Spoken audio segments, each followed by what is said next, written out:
ഒന്നിടവിട്ടുള്ള ദിവസങ്ങളിൽ, തിങ്കളാഴ്ചകളിൽ ദൈവവചനം ഇങ്ങനെ പങ്കുവെക്കുവാൻ കർത്താവ് നൽകുന്ന അവസരത്തിനായിട്ട് സ്തോത്രം ചെയ്യുന്നു.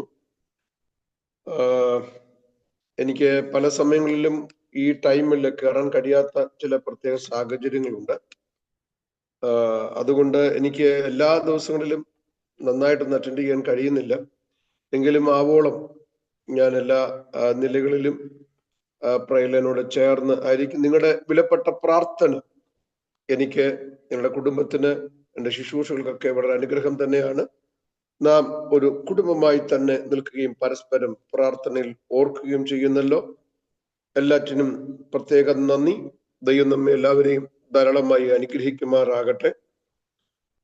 നമുക്ക് നഹൂം പ്രവചനം, വളരെ പരിചിതമായ ഒരു പ്രവചന പുസ്തകമാണ് നഹൂം പ്രവചനം. അതിൻ്റെ 2-ാം അധ്യായം, അതിൻ്റെ 1-ാം വാക്യം നമുക്ക് വളരെ പരിചിതമാണ്. സംഹാരകൻ നിനക്കെതിരെ കയറി വരുന്നു, കോട്ട കാത്തുകൊള്ളുക, വഴി സൂക്ഷിച്ചു നോക്കുക, അരമുറുക്കുക, നിന്നെ തന്നെ നല്ലവണ്ണം ശക്തീകരിക്കുക. പലപ്പോഴായി നാം കേട്ടിട്ടുള്ള ഈ തിരുവചന സന്ദേശം പഠനത്തിനും ചിന്തനങ്ങൾക്കും ഒന്നും കൂടെ ഇതിന് വിധേയമാകുമ്പോൾ വളരെ ശക്തമായ നിലയിലുള്ള ഒരു സന്ദേശം നഹൂം എന്ന പറഞ്ഞ പ്രവാചകൻ കൈമാറുകയാണ്. പ്രത്യേകിച്ച് ഈ സന്ദേശം നൽകുന്നത് നിനവേ എന്ന പട്ടണത്തിന് വേണ്ടിയാണ്. നിനവേ എന്ന പട്ടണത്തിന് വേണ്ടി നമുക്ക് ഇതിന് തൊട്ട് മുൻപുള്ള ഒരു പ്രവാചകനുണ്ട്, യോന പ്രവാചകൻ. യോന പ്രവാചകൻ നിനവേ പട്ടണത്തിലേക്ക് ദൈവം പറഞ്ഞ സന്ദേശം അറിയിക്കുവാൻ പോണമെന്ന് ആവശ്യപ്പെടുകയും നിയോഗിച്ചു വിടുകയും ചെയ്യുന്നുണ്ട്. പക്ഷേ നിനവയിലേക്ക് പോകുവാൻ ഒട്ടും യോന ഇഷ്ടപ്പെടുന്നില്ല. കാരണം നിനവേ എന്ന് പറഞ്ഞ പട്ടണത്തിലെ ജനസമൂഹം, അവരുടെ സ്വഭാവം, അവരുടെ ജീവിത രീതി, അവരുടെ പ്രവർത്തികൾ ദൈവഭയം ഇല്ലാത്തവരും പാപത്തിൻ്റെതായ പ്രവർത്തികൾ ചെയ്യാൻ ഒട്ടും മടിയില്ലാത്തവരും, നിനവേ എന്ന് പറഞ്ഞ പട്ടണം അത്രയ്ക്ക് മ്ലേച്ഛത കൊണ്ടും വിഗ്രഹാരാധന കൊണ്ടും ദൈവാനുസരണമില്ലാതെയും വിഷാഠ്യമുള്ളവരും ആയിരിക്കുന്നു. ആ പട്ടണത്തിലേക്ക് ചെന്ന് ദൂതറിയിക്കുവാൻ യോനയ്ക്ക് ഭയമുണ്ടായിരുന്നു എന്ന് വേണമെങ്കിൽ പറയാം. അതുകൊണ്ടാണ് താൻ തർശീശിലേക്ക് പോകുന്നതും. പക്ഷേ ദൈവത്തിന്റെ പദ്ധതി എന്താണെന്ന് നമുക്ക് കാണാൻ കഴിയുന്നുണ്ട്. യോന അവിടെ തന്നെ എത്തേണ്ടി വന്നു, ദൈവം എത്തിച്ചു. യോന അവിടെ ചെന്നിട്ട് ആ ജനത്തോട് ദൈവത്തിന്റെ സന്ദേശം, ആ പട്ടണത്തോടുള്ള സന്ദേശം അറിയിച്ചു കഴിഞ്ഞപ്പോൾ യോന ഒട്ടും പ്രതീക്ഷിച്ചില്ല. യോനയുടെ പുസ്തകം വായിക്കുമ്പോ രാജാവ് മുതൽ അവിടെയുള്ള മൃഗങ്ങൾ വരെ അവർ ദൈവത്തിങ്കിലേക്ക് തിരിഞ്ഞു എന്നുള്ളതാണ്. അതുകൊണ്ട് ദൈവം അവർക്ക് വരുത്തുമെന്ന് പറഞ്ഞ് അനർത്ഥങ്ങളിൽ നിന്ന് ഒഴിഞ്ഞു മാറി പോയതായി നമുക്ക് കാണാൻ കഴിയുന്നുണ്ട്. അങ്ങനെ യോന ആ ജനത്തോട് പറഞ്ഞ ദൂത് ആ ജനം ഏറ്റെടുത്ത് ആ ദേശം എന്നുള്ളതാണ്.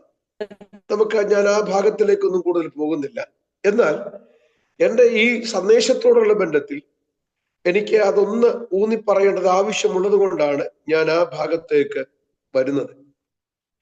എന്നാൽ എന്ത് ചെയ്യുന്നറിയാമോ, അങ്ങനെ 150 വർഷം കഴിഞ്ഞ ശേഷമാണ് നഹൂ ഈ എന്ന് പറഞ്ഞ പ്രവാചകൻ നിനവേലേക്ക് ദൂതറിയിക്കുന്നത്. യോന പ്രവാചകൻ മനസാന്തരത്തിന്റെ ദൂതറിയിക്കുവാനും കർത്താവിങ്കിലേക്ക് തിരിയാനുള്ള ദൂതറിയിക്കുവാനും ഇതാ യോനയെ അയക്കുമ്പോൾ യോനയുടെ പുസ്തകത്തിൽ നിനവെ മടങ്ങി വരുന്നതായി കാണാൻ കഴിയുന്നുണ്ട്. എന്നാൽ 150 വർഷത്തോളം കഴിഞ്ഞപ്പോൾ അവരുടെ ചിന്തനങ്ങളും അവരുടെ പ്രവർത്തികളും ഒക്കെ പഴയ നിലയിലേക്ക് മാറാൻ തുടങ്ങി. ദൈവജനത്തെ ഉപദ്രവിക്കാൻ തുടങ്ങി.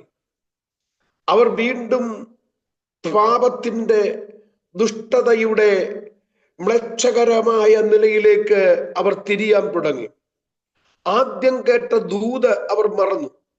ആദ്യം കേട്ട സന്ദേശം അവർ മറന്ന് പ്രവർത്തിക്കാൻ തുടങ്ങി.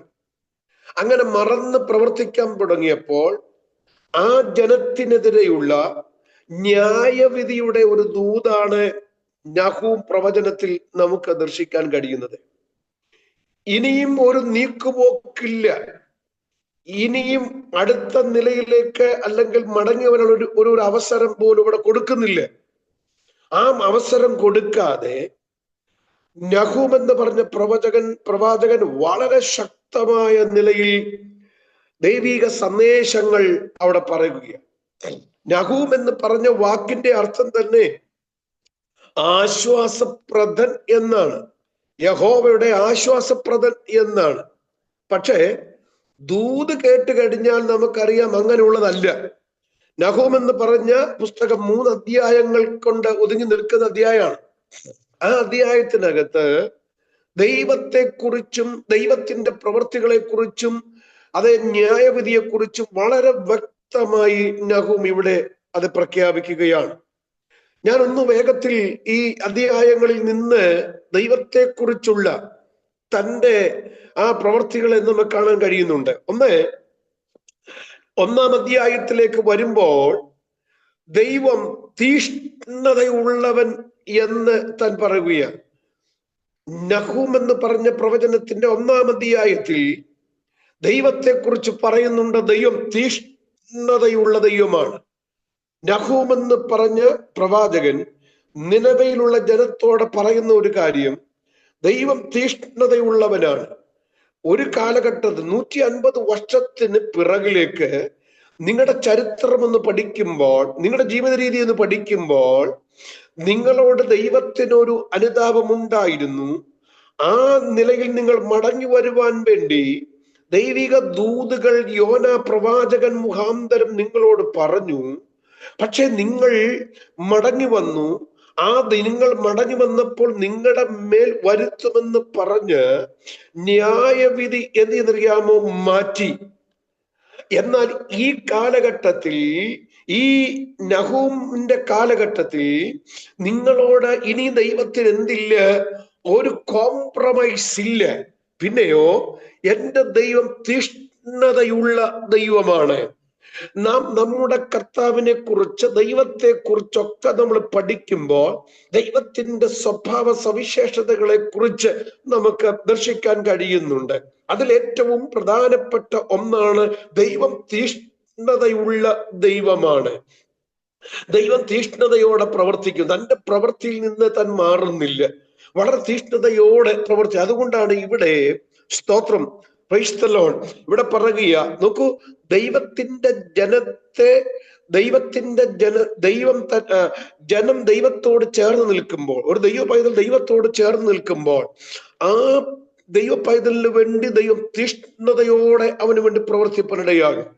അപ്പോൾ തന്നെ ദൈവത്തെ മറന്ന്, ദൈവ വഴികളെ മറന്ന്, ദൈവസ്നേഹത്തിൽ നിലനിൽക്കാതെ ദുഷ്ടപ്രവർത്തികൾ ചെയ്ത്, മ്ലേച്ഛപ്രവർത്തികൾ ചെയ്ത് ആ നിലയിൽ പോകുമ്പോൾ അവരോടുള്ള ദൈവത്തിന്റെ പ്രവൃത്തിയും വലിയ തീഷ്ണമായിരിക്കും എന്നുള്ളതാണ്. ദൈവത്തോട് ചേർന്ന് നിൽക്കുന്ന തൻ്റെ ജനത്തിന്, ദൈവത്തോട് ചേർന്ന് നിൽക്കുന്ന വ്യക്തികൾക്ക്, അവർക്ക് വേണ്ടി ദൈവം തീഷ്ണതയോടെ ഇറങ്ങി വരുന്ന ദൈവമാണ്. Price the Lord. ഒരു പക്ഷേ തൻ്റെ ജനത്തെ, തന്നോട് ചേർന്ന് നിൽക്കുന്ന തൻ്റെ ജനത്തിനു വേണ്ടി ശത്രു വാടകോരാൻ വരുമ്പോൾ, സ്വത്രം നിസ്സഹായനായി നിൽക്കുമ്പോൾ അവന് വേണ്ടി തീഷ്ണതയോടെ ഇറങ്ങി വരുന്ന കർത്താവിനെ നമുക്ക് കാണാൻ കഴിയുന്നുണ്ട്. നിങ്ങൾ നോക്കിക്കേ, യെശയ്യാവിന്റെ പുസ്തകം 62-ാം അധ്യായത്തിലേക്ക് വരുമ്പോൾ നീതി കിട്ടാതെ നിൽക്കുന്ന ദൈവത്തിന്റെ ജനത്തെക്കുറിച്ച് അവിടെ പറയുന്നുണ്ട്. ആ നീതി കിട്ടാതെ ഇരിക്കുമ്പോൾ സ്തോത്രം, അവിടെ പറയുന്ന ഒരു കാര്യമുണ്ട്. ആ ജനത്തിന് വേണ്ടി മിണ്ടുവാനോ സംസാരിക്കുവാനോ ആരുമില്ലാതിരിക്കുമ്പോൾ ആ ജനത്തിനു വേണ്ടി ദൈവത്തിന്റെ പ്രവൃത്തികൾ ഇങ്ങനെ നമുക്ക് അവിടെ ദർശിക്കാൻ കഴിയുന്നുണ്ട്. 62-ാം അധ്യായം 1-2 വാക്യം ഞാൻ ഇങ്ങനെ വായിക്കുന്നു. സിയോനെ കുറിച്ച് ഞാൻ മിണ്ടാതിരിക്കുകയില്ല, യെരൂശലേമിനെ കുറിച്ച് ഞാൻ അടങ്ങിയിരിക്കുകയില്ല. അതിന്റെ നീതി പ്രകാശം പോലെയും അതിന്റെ രക്ഷ കത്തുന്ന വിളക്ക് പോലെയും വിളങ്ങി വരുവോളം തന്നെ.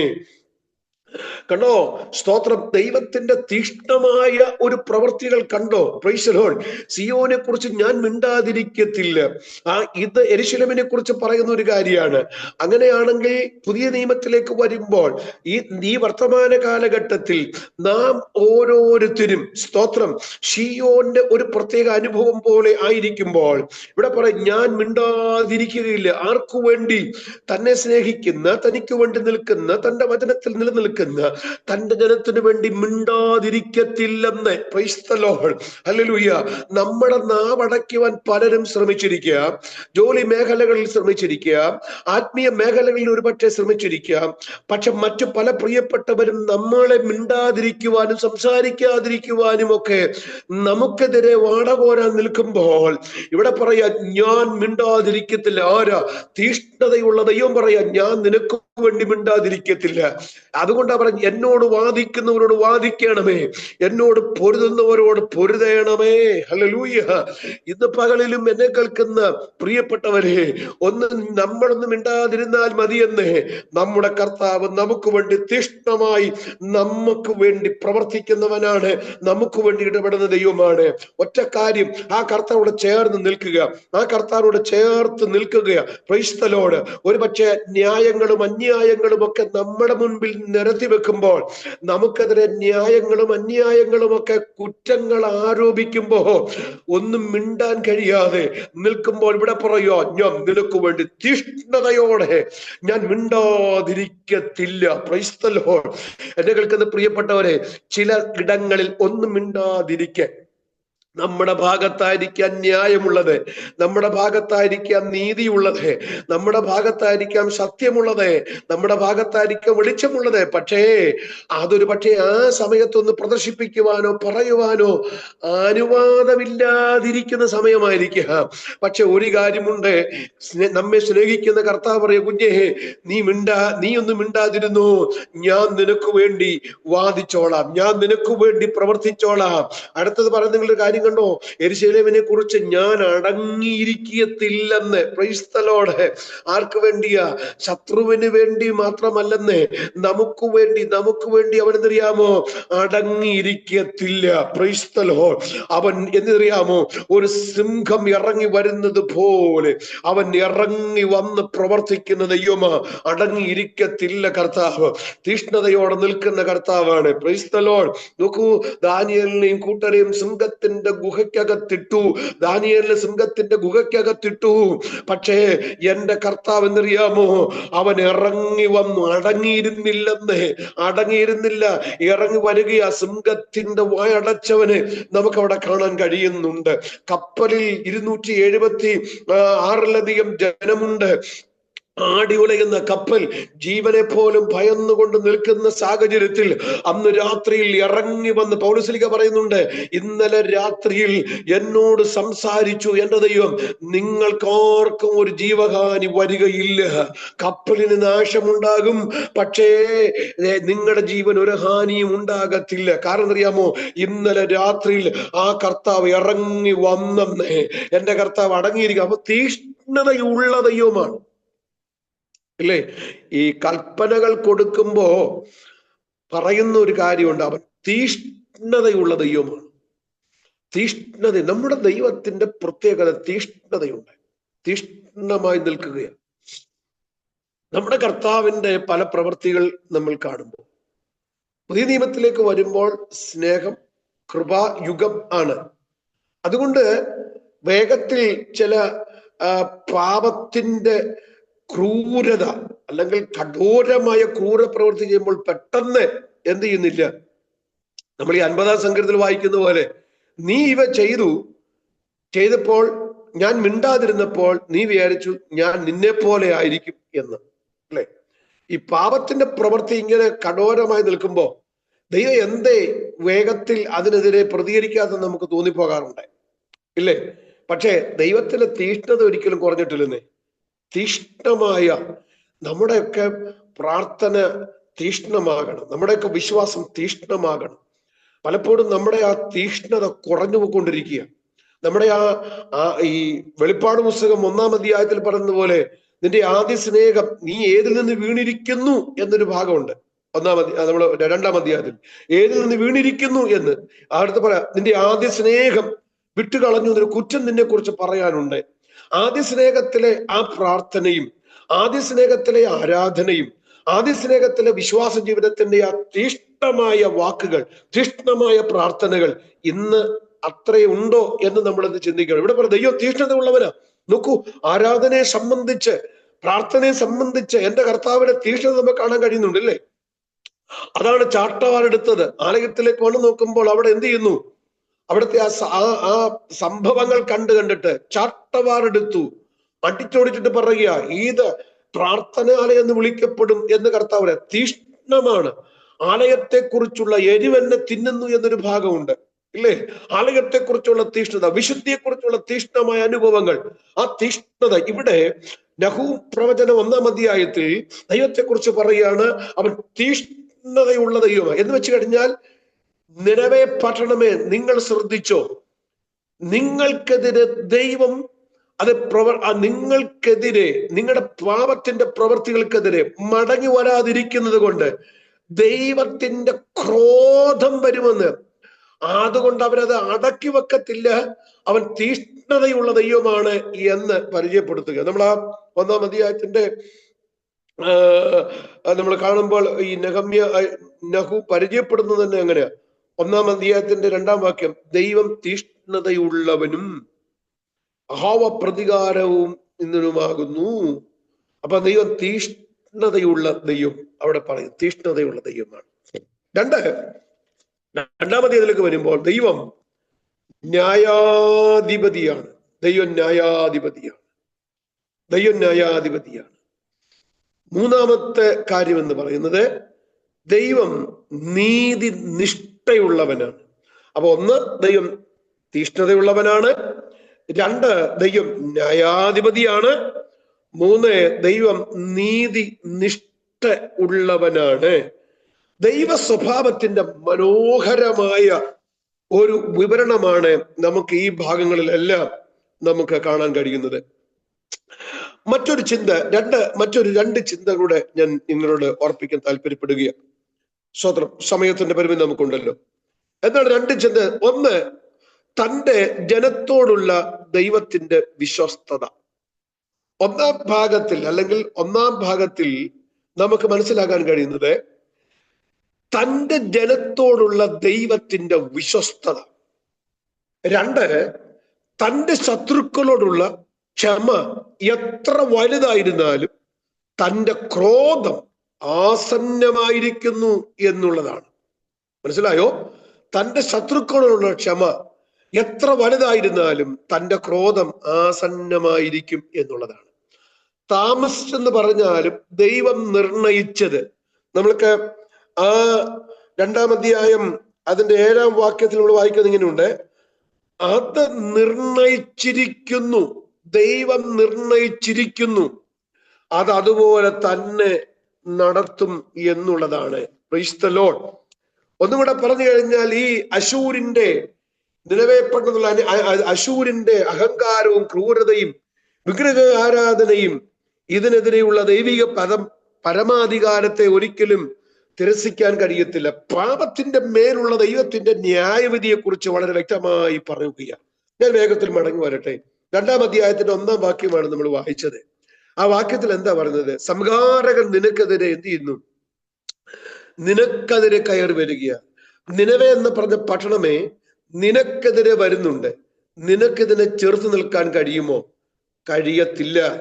നീ എത്ര ശ്രമിച്ചെന്ന് പറഞ്ഞാലും, നിന്റെ കോട്ട എത്ര കാത്തെന്ന് പറഞ്ഞാലും, നിന്റെ വഴി എത്ര സൂക്ഷിച്ചെന്ന് പറഞ്ഞാലും, നീ എത്ര നല്ലവണ്ണം നീ ശക്തീകരിച്ചെന്ന് പറഞ്ഞാലും, നിനക്കെതിരെ അതേ ദൈവം തൊടുത്തു വിട്ടിരിക്കുന്ന ആ സംഹാരമുണ്ടല്ലോ, അതൊരിക്കലും എന്ത് ചെയ്യത്തില്ല, അതതിന്റെ കാര്യം സാധിപ്പിക്കാത്ത മടങ്ങി വരത്തില്ല എന്ന് പറയുക. എന്ന് വെച്ചാൽ എന്താ? അടിച്ച് തകർക്കുക, അതാണ് സംഹാരകൻ. അടിച്ചു തകർക്കുന്നവൻ, ചിതറിക്കുന്നവൻ എന്നൊക്കെ നമുക്ക് അവിടെ ഈ ഈ ഈ ഈ ഈ പദത്തിന്റെ അർത്ഥം. സംഹാരകൻ, അടിച്ചു തകർക്കുന്നവൻ, ചിതറിക്കുന്നവൻ എന്നുള്ളതാണ്. അടിച്ചു തകർക്കുക, ചിതറിക്കുക. സംഹാരകൻ ഇതാണ്. അതായത് ഇവര് വലിയ ഉറപ്പോടെ നിൽക്കുന്ന ഒരു പട്ടണ. യുദ്ധ സൈന്യങ്ങൾ ഒരുപാടുണ്ട്, ശക്തർ ഒരുപാടുണ്ട്. പക്ഷേ ഇവര് എത്ര ശക്തരാണെന്ന് പറഞ്ഞാലും, എത്ര സൈന്യമുണ്ടെന്ന് പറഞ്ഞാലും, നിനക്കെതിരെ വരാൻ പോകുന്ന സൈന്യമുണ്ട്, സംഹാരമുണ്ടല്ലോ, അതെന്തെന്നറിയാമോ? അത് വരിക തന്നെ ചെയ്യും. എന്തുകൊണ്ട് അങ്ങനെ വരാൻ കാരണം? ഇന്നേക്ക് 150 വർഷത്തിന് മുൻപ് നിങ്ങളോട് പറഞ്ഞ സന്ദേശമുണ്ട്. നിങ്ങൾ അത് ഉൾക്കൊള്ളുവാനോ അത് ചേർത്ത് പിടിക്കുവാനോ അതിനകത്ത് നിൽക്കുവാനോ നിങ്ങൾ തയ്യാറല്ലായിരുന്നു. അതുകൊണ്ടാണ് അങ്ങനെ സംഭവിക്കുന്നത്. സ്വത്രം. നിങ്ങൾ നോക്കി, ഈ ലൂക്കോസിന്റെ സുവിശേഷത്തില് നമ്മൾ വായിക്കുമ്പോൾ, ലൂക്കോസ് സുവിശേഷം 12-ന്റെ 48-ാം അധ്യായ 48-ാം വാക്യത്തിലാണ് തോന്നുന്നു. 48-ാം വാക്യത്തിൽ ഇങ്ങനെ ഒരു പദമുണ്ട്: അറിയാതെ കൊണ്ട് അടിക്ക് യോഗ്യമായത് ചെയ്തവനോ കുറെ അടികൊള്ളും, വളരെ ലഭിച്ചവനോട് വളരെ ആവശ്യപ്പെടും, അധികം വാങ്ങിയവനോട് അധികം ചോദിക്കും. നിനവേ എന്ന് പറഞ്ഞ പട്ടണം യോന പ്രവാചകൻ മുഖാന്തരം, യോനയുടെ സുവിശേഷം എന്ന് വേണമെങ്കിൽ പറയാം, ആ സുവിശേഷം പങ്കുവെച്ചു. ആ സുവിശേഷം പങ്കുവെച്ചപ്പോൾ അവർ മടങ്ങി വന്നു. പക്ഷെ വീണ്ടും അവർ അതിൽ നിന്നില്ല. അറിഞ്ഞ സത്യത്തിനകത്ത്, അറിഞ്ഞ കൃപകൾക്കകത്ത്, അറിഞ്ഞ ദൈവത്തിനകത്ത് എന്ത് ചെയ്തില്ല? അവർ നിലനിന്നില്ല. നമ്മൾ ചോദിക്കും, എന്തിനാ നിനവെ ഇങ്ങനെ അടിക്കുന്നേ? എന്തിനാ നിനവെ ഇങ്ങനെ അടിക്കുന്നേ? ഇപ്പൊ ഇത് കൃപായുഗം അല്ലേ? നമ്മൾ ഈ കൃപയുടെ യുഗം പറഞ്ഞാൽ പോരെ? ഈ പ്രതികാരത്തെ ദൈവത്തെ കുറിച്ച് പറയണോ എന്നൊക്കെ നമ്മൾ പറയാറുണ്ട്, ചോദിക്കാറുണ്ട്. നിങ്ങളൊരു കാര്യം ചെയ്ത് നോക്കിക്കേ. അറിഞ്ഞ സത്യത്തിനനുസരിച്ച് വിധേയപ്പെട്ട് നിൽക്കാതെ അതിന് വിപരീതമായി പോയി കഴിഞ്ഞാൽ പിന്നെ എന്നാ ചെയ്യുക? മടങ്ങി വരാൻ വേണ്ടി ദൈവം പല ആവർത്തി ദൈവം പറയുക, ഓരോ നിലയുള്ള സന്ദേശങ്ങൾ പറയുക. ഇന്ന് നമ്മൾ ഈ സൂമിൽ കൂടെ നിൽക്കുമ്പോൾ തന്നെ നമ്മളോട് ദൈവം ഏതെല്ലാം നിലയിൽ ഇടപെടുന്നുണ്ട്. സഹോദരിമാർ ദൈവത്തിൽ സംസാരിക്കുന്നുണ്ട്, ദൈവദാസന്മാർ സംസാരിക്കുന്നുണ്ട്. സ്വത്രം. പാട്ടിൽ കൂടെ, പ്രാർത്ഥനയിൽ കൂടെ ഒക്കെ നമുക്ക് വേണ്ടി പ്രാർത്ഥിക്കുന്നുണ്ട്. ഇതെല്ലാം കേട്ടിട്ട് നമ്മൾ അതനുസരിച്ച് ചൂടുകൾ വെക്കുന്നില്ലെങ്കിൽ പിന്നെ ദൈവത്തിന് എല്ലാം ചെയ്യാൻ പറ്റുമെന്ന് ഇല്ലേ? എബ്രായ ലേഖനത്തിൽ വളരെ ശക്തമായ ഒരു കനത്ത താക്കീതെന്ന വണ്ണം എബ്രായ ലേഖനത്തിൽ പലയിടത്തും പറഞ്ഞൊരു കാര്യം, അവൻ ദഹിപ്പിക്കുന്ന അഗ്നിയാണ് ഇല്ലേ? പലപ്പോഴും പെയ്ത മഴ അത് കുടിച്ചിട്ട് അതിന് ഹിതമായ നിലയിൽ വേണ്ടവണ്ണമുള്ള സസ്യാദികളെ പുറപ്പെടുവിക്കുന്നില്ല എങ്കിൽ പിന്നെ എന്ത് ചെയ്യാനാ പറഞ്ഞിരിക്കുന്നത്? ചുട്ടുകളയാൻ അവസാനം അത്രയുള്ളെന്ന. അപ്പോൾ ഇവിടെ കൂടുതൽ അറിഞ്ഞവന് കൂടുതൽ അടി കിട്ടുമെന്ന്, കുറച്ചറിഞ്ഞവന് കുറച്ചേ കിട്ടത്തുള്ളെന്ന്. നിനവെ എന്ന് പറഞ്ഞ പട്ടണത്തിനകത്ത് കേട്ടു. അതെ, യോന പറഞ്ഞപ്പോൾ തന്നെ അവിടെ എല്ലാം ഇറങ്ങി വന്നു. രാജാവ് ഉൾപ്പെടെ, കുഞ്ഞുങ്ങൾ ഉൾപ്പെടെ, മൃഗങ്ങൾ ഉൾപ്പെടെ എന്ത് ചെയ്തു? അവരങ്ങനെ ചെയ്തിരുന്നു. അവർ മടങ്ങി. അത് എന്നാൽ ദൈവത്തിന്റെ അടുക്കലേക്ക് അവരിതെല്ലാം അനുഭവിച്ചിട്ട് പിൽക്കാലങ്ങൾ മടങ്ങി വരാതിരിക്കുക പോലെ സംഹാരകൻ നിനക്കെതിരെ വരും കേട്ടോ. അവൻ അടിച്ച് തകർക്കും നിന്നെ, ചിതറിച്ച് കളയും നിന്നെ. പക്ഷെ ദൈവത്തിന്റെ ജനത്തെ വിടുവിപ്പാൻ അതേ സ്തോത്രം ഉണ്ട് ഒരു ദൈവം എന്നും കൂടെ നമ്മൾ തിരിച്ചറിയണം എന്നുള്ളതാണ്. ഈ എബ്രായ ലേഖനത്തില് അതിന് മറ്റൊരു ഒരു ഭാഗം, എബ്രായ ലേഖനം എബ്രായ ലേഖനം 11-ന്റെ 28-ാം വാക്യത്തില് നമ്മൾ വായിക്കുന്നത് ഇങ്ങനെയാണ്. എബ്രായ ലേഖനം 11-ന്റെ 28-ാം വാക്യത്തിൽ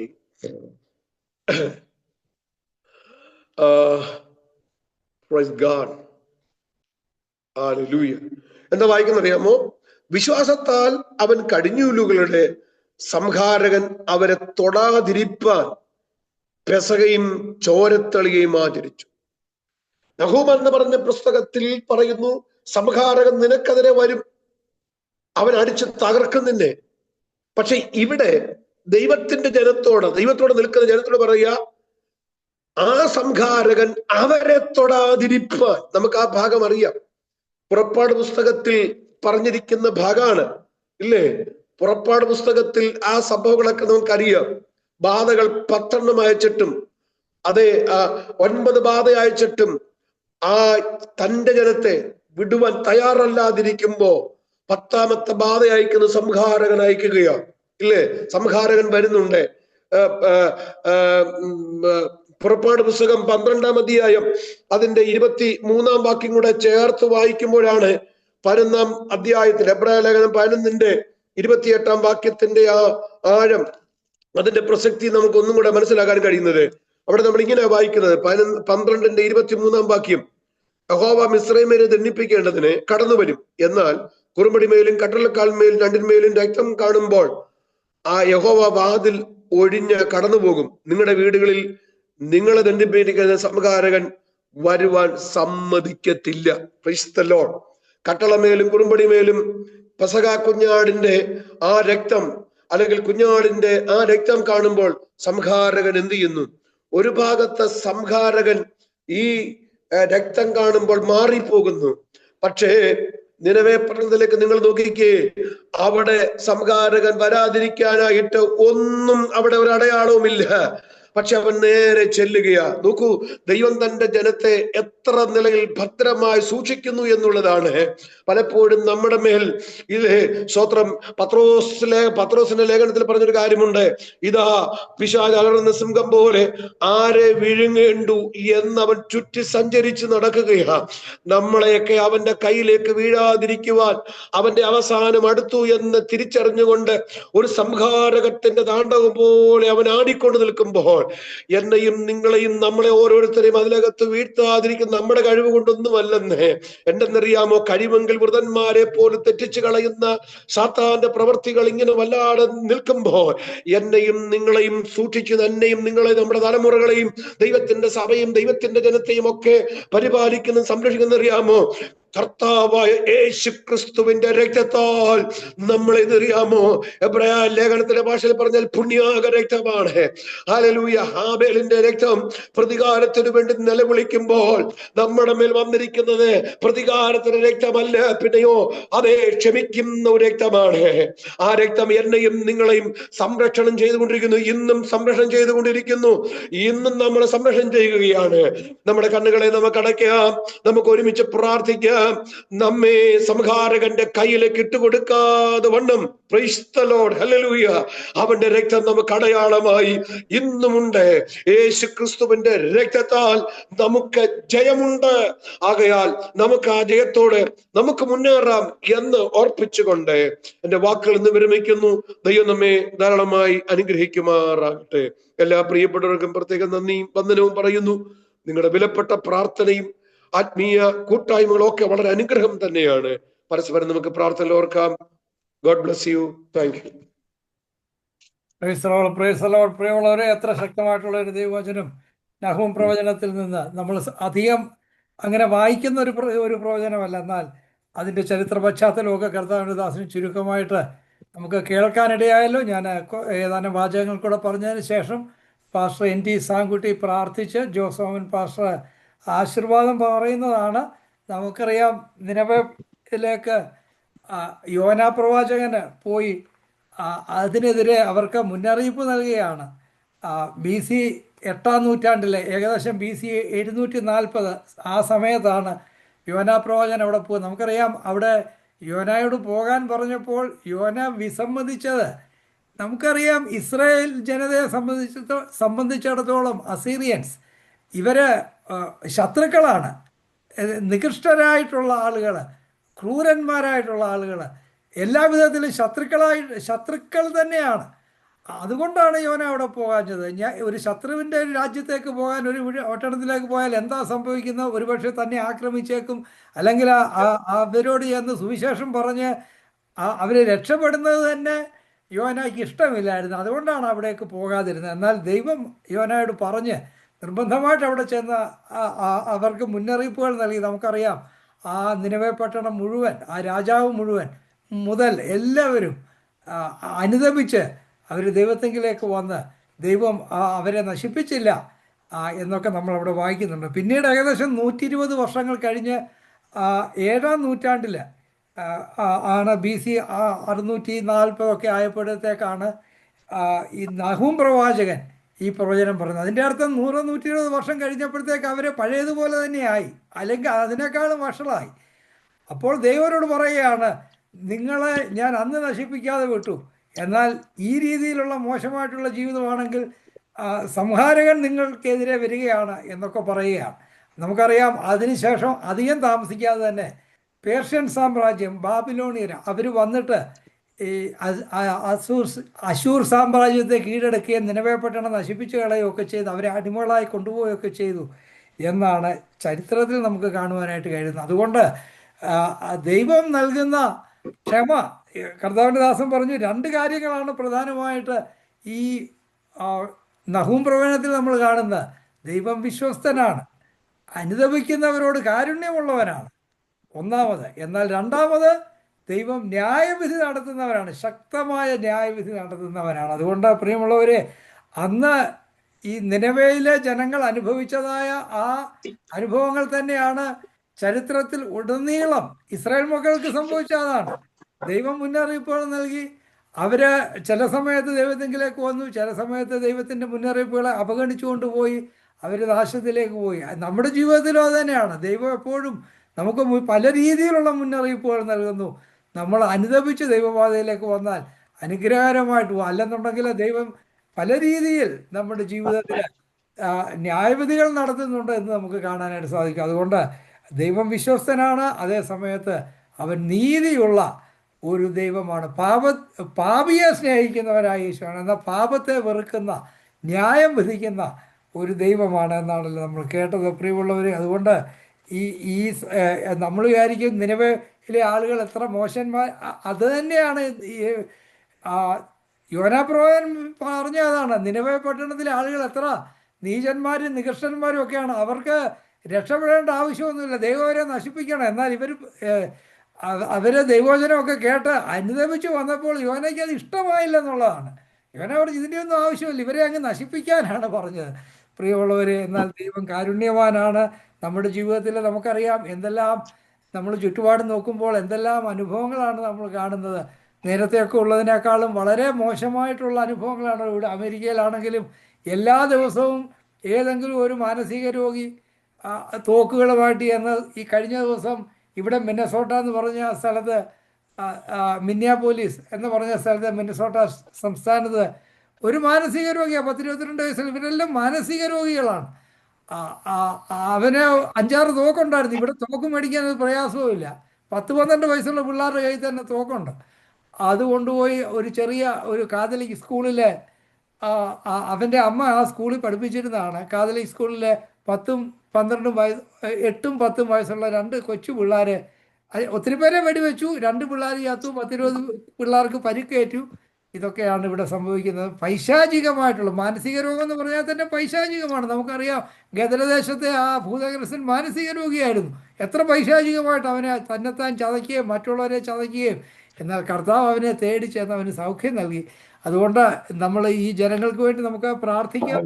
ദൈവം വിശ്വസ്തനാണ്, എന്നാൽ അവൻ ന്യായവിധി നടത്തുന്ന ന്യായമുള്ള ഒരു ദൈവമാണ്. അതുകൊണ്ട് ദൈവത്തിൻ്റെ കരുണ അനുഭവിച്ച് നമുക്ക് ജീവിക്കാം. അതിന് നമ്മെ കർത്താവ് സഹായിക്കട്ടെ. ഈ വചനത്തിന് മുമ്പാകെ നമ്മെ തന്നെ സമർപ്പിക്കാം. കർത്താവിൻ്റെ ദാസൻ ഏക്കരായൻ ഭാഷ കഴിഞ്ഞ 3-4 വർഷങ്ങളായിട്ട്, 4 വർഷങ്ങളെങ്കിലുമായിട്ട് എല്ലാ 1-2 ആഴ്ചയും താൻ പതിവായിട്ട് തിരുവചനത്തിൽ സംസാരിക്കുന്നല്ലോ. തനിക്ക് ഒരു തോപ്പുംപടി IPCയുടെ പാർഷലാണല്ലോ. അതിൻ്റേതായിട്ടുള്ള ചുമതലകളും ബദ്ധപ്പാടുകളും ഒക്കെ ഉണ്ട്. അതുകൊണ്ടാണ് പലപ്പോഴും ചിലപ്പോഴൊക്കെ തനിക്കിതിൽ സംബന്ധിക്കാൻ കഴിയുന്നില്ല. അത് നമ്മൾ മനസ്സിലാക്കുന്നു. തീർച്ചയായിട്ടും ആ ഫുൾ ടൈം പാസ്റ്റർ എന്നുള്ള നിലയ്ക്കുള്ള ചുമതലകളുണ്ട്. എന്നാൽ അതിൻ്റെ മധ്യത്തിൽ നമ്മുടെ ഈ പ്രയർ ലൈനിൽ പതിവായിട്ട് വരുന്നതിന് ശ്രമിക്കുന്നല്ലോ. കർത്താവിൻ്റെ ദാസനെയും കുടുംബത്തെയും കർത്താവ് ധാരാളമായിട്ട് ദിവസങ്ങൾ അനുഗ്രഹിക്കട്ടെ എന്ന് പ്രാർത്ഥിക്കുന്നു. നമ്മുടെ പ്രയർ ലൈനിൻ്റെ പേരിലുള്ള സ്നേഹം, സന്തോഷം പ്രകാശിപ്പിക്കുന്നു. Thank U.